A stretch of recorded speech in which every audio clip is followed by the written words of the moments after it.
So I'm suffering from a bit of collector's guilt, and some of you have already seen this fabulous Sport Evo, and my guilt is actually because this car, I bought it 8 years ago. It's been off the road ever since. I think I've driven it 1 mile, and it was decided about a month ago, finally, that I should get it out, put it through the workshop, properly recommission it, and get it ready for next year so we can all enjoy it. Those of you who, of course, know me well know that I have a 35-odd year absolute love affair of the E30 M3. Not just the E30 M3, actually, the E30. This particular M3, which we're lucky enough to own in the collection here at the Hero Motor Company, is the Sport Evolution. Lots of you will have heard of that. It's the most advanced and the final incarnation of the E30 M3, the 2.5 litre.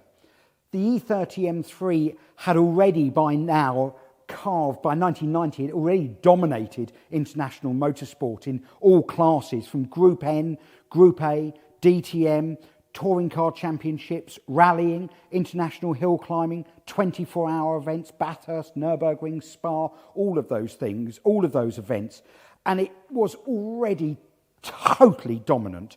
But the Sport Evolution just gave us that something extra special to see the E30 M3 out of its motorsport career, if you like. The E33 series had already given people visiting BMW showrooms back in the 80s who were looking for a medium-sized saloon car. It had already given an incredible package, and it was utterly adored already, whether that was a 316 automatic through to a 325 Sport.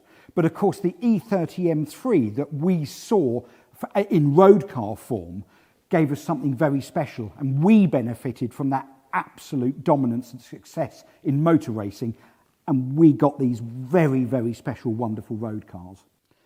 This final incarnation of the E30 M3, as I said, the most advanced E30 M3 we saw, is and will always remain the dream of every E30 collector. This is the Sport Evolution, the Evo 3. It's the only one still retaining the S14 engine, but 2.5 litre, 238 horsepower. Gearbox was the same, the 265 close ratio, dogleg first gearbox.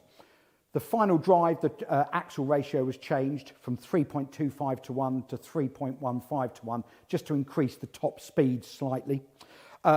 We saw aerodynamically on the outside for the first time, we saw adjustable front splitter, and we saw the adjustable rear gurney flap that only the Sport Evo had, none of the other E30 M3s. The front wheel arches, if you look closely, they're 10 millimetres higher. That was again for homologation purposes, so they could accommodate in the final incarnation of the race cars, the DTM cars could run 19-inch wheels, and obviously they needed the room to do that. The Sport Evolution, these 2.5 litre M3s, were only ever offered in red and straight Schwarz, straight black, non-metallic colours.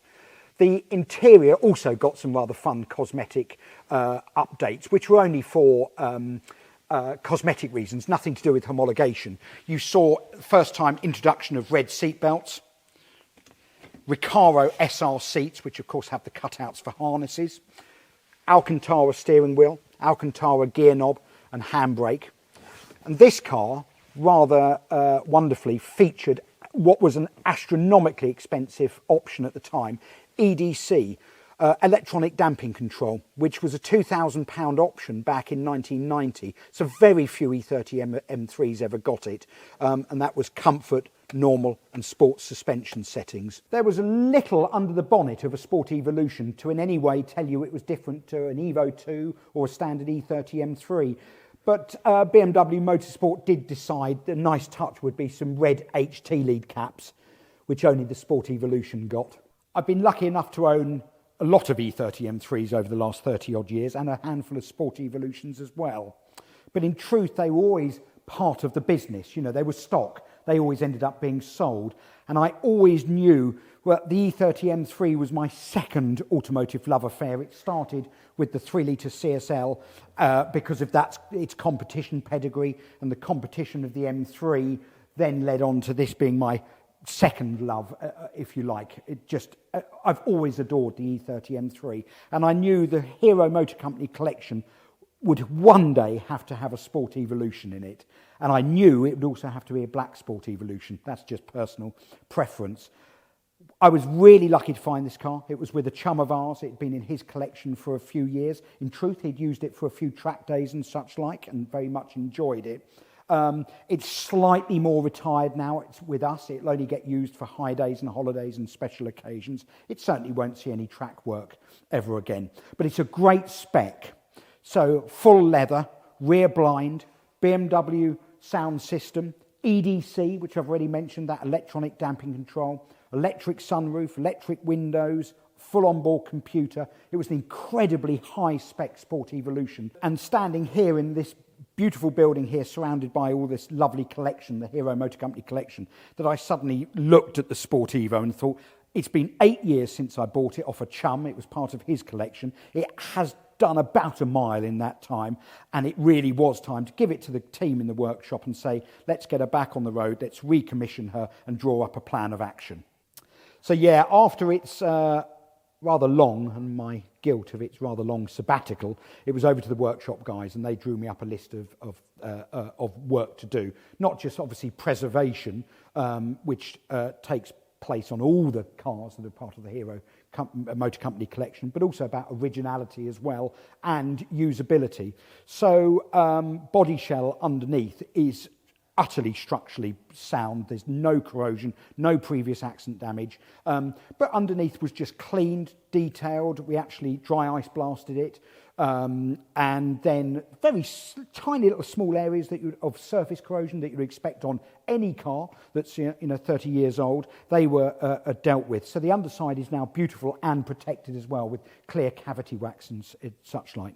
The car had Bilsteins and some I-bark springs fitted to it for the last owner, who, as I said, did a few track days in it. So it was time to resurrect the EDC, the electronic damping control. So that was missing.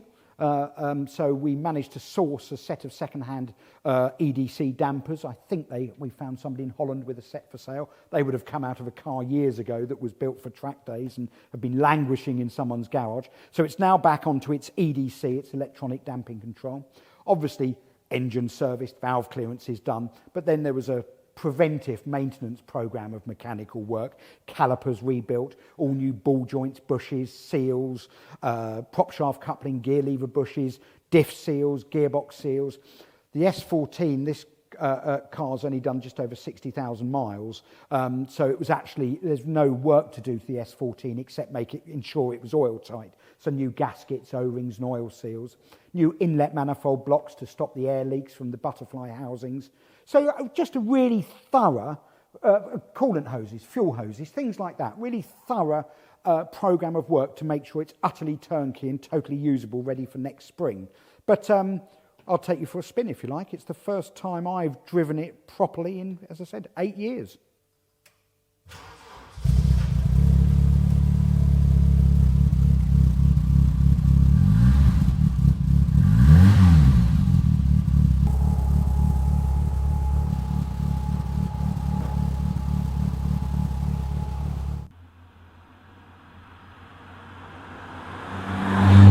Driving any E30 M3 is a fabulous experience, but driving a Sport Evolution just takes it up a notch.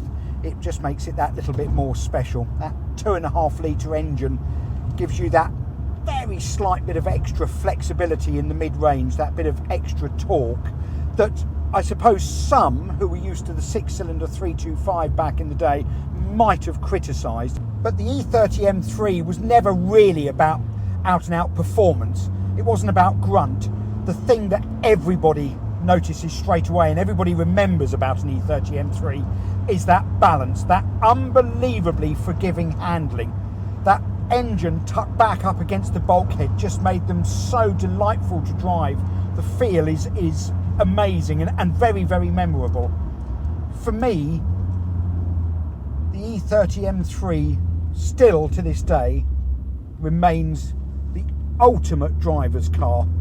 As I said, it's not about out-and-out performance. They just have a very, very special feeling, and it's all about the handling.